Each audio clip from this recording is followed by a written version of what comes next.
मुअज़्ज़ज़ दोस्तों, आइए जानते हैं हेपेटाइटिस क्या है। हेपेटाइटिस जिगर की सोजिश का नाम है। ये मंशियात और अल्कोहल के इस्तेमाल से या बाज़ तिब्बी हालात की वजह से हो सकता है, लेकिन ज़्यादातर ये वायरस की वजह से होता है, जिसे वायरल हेपेटाइटिस कहते हैं, जिसकी 3 मोस्ट कॉमन फॉर्म्स हैं: हेपेटाइटिस ए, हेपेटाइटिस बी और हेपेटाइटिस सी।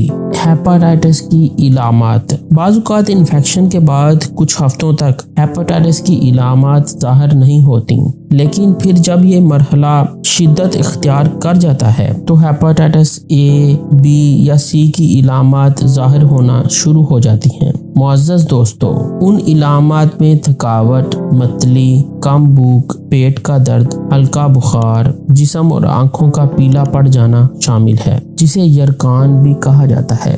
दोस्तों, जब हेपेटाइटिस बी, सी पुराने हो जाते हैं तो ये सालों तक कोई इलामात पैदा नहीं करते, यानी किसी वार्निंग साइन के बगैर ही जिगर डैमेज हो जाता है।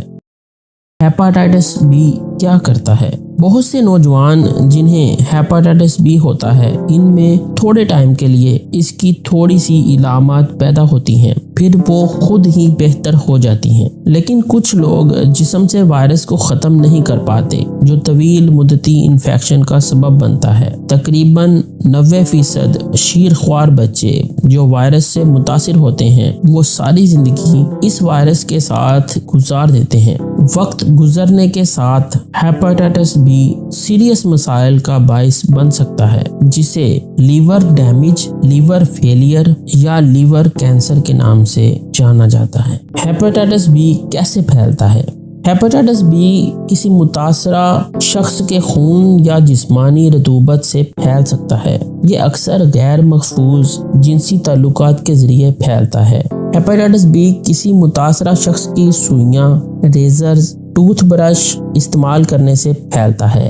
एक मुतासरा माँ बच्चे की पैदाइश के दौरान इस वायरस को बच्चे में मुंतकिल कर सकती है। हेपेटाइटिस बी गले मिलने, खाना खाने या खांसी से नहीं फैलता। हेपेटाइटिस बी से कौन खतरे में है? मुअज़्ज़ज़ दोस्तों, किसी को भी हेपेटाइटिस बी हो सकता है, लेकिन जिन लोगों के एक से ज्यादा जिनसी पार्टनर्स हैं या गैर कानूनी प्लग लगाते हैं, इनको ज्यादा खतरा होता है। इसके अलावा हेल्थ केयर वर्कर्स जो कि खून वाले मामला से डील करते हैं, ऐसे अफराद की देखभाल करते हैं जिन्हें हेपेटाइटिस बी है, उनको भी हेपेटाइटिस बी हो सकता है। हेपेटाइटिस की तशखीस कैसे की जाती है? मुअज़्ज़ज़ दोस्तों, दायमी हेपेटाइटिस बरसों तक बगैर किसी इलामत के खामोशी से जिगर पर हमला कर सकता है, जब तक कि इन्फेक्शन की तशखीस, निगरानी और इलाज न किया जाए। इससे जिगर को बहुत नुकसान पहुंचेगा। खुशकिस्मती से ब्लड टेस्ट से आपको ये बात मालूम हो सकती है कि आया आपको हेपेटाइटिस है या नहीं, और अगर है तो किस किस्म का है।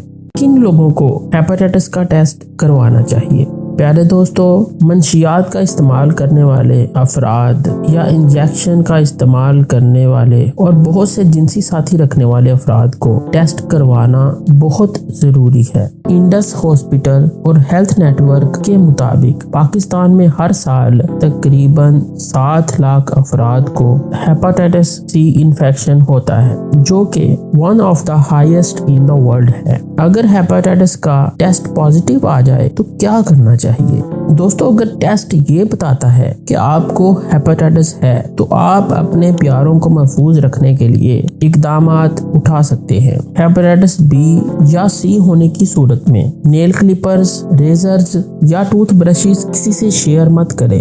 हेपेटाइटिस बी और बाज़-औक़ात हेपेटाइटिस सी अज़दवाजी ताल्लुक से फैल सकता है, इसलिए फैमिली मेंबर्स की वैक्सीन यकीनी बनाएं। आइए जानते हैं दायमी हेपेटाइटिस बी का इलाज। दायमी हेपेटाइटिस बी के इलाज का मकसद वायरस को कंट्रोल करना है और इसे जिगर को नुकसान पहुंचाने से बचाना है। दोस्तों, जैसे ही आप जिगर की बीमारी की इलामात की निगरानी शुरू कर देते हैं तो समझ लें कि इसका इलाज शुरू हो चुका है। एंटीवीरा मेडिसिन्स भी इसके इलाज में मुआवन साबित हो सकती हैं, लेकिन हर कोई इन्हें इस्तेमाल नहीं करता या कुछ लोगों को ये अद्वियात इस्तेमाल करने की जरूरत नहीं होती। अपने डॉक्टर के साथ एंटीवायरल थेरेपी के खतरात और फवायद के बारे में जरूर बात करें।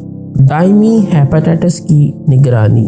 दायमी हेपेटाइटिस बी या सी को मॉनिटर करने के लिए डॉक्टर्स बाकायदगी से आपका ब्लड टेस्ट करवाएंगे ताकि ये बात मालूम की जा सके कि आपका जिगर कितना काम कर रहा है।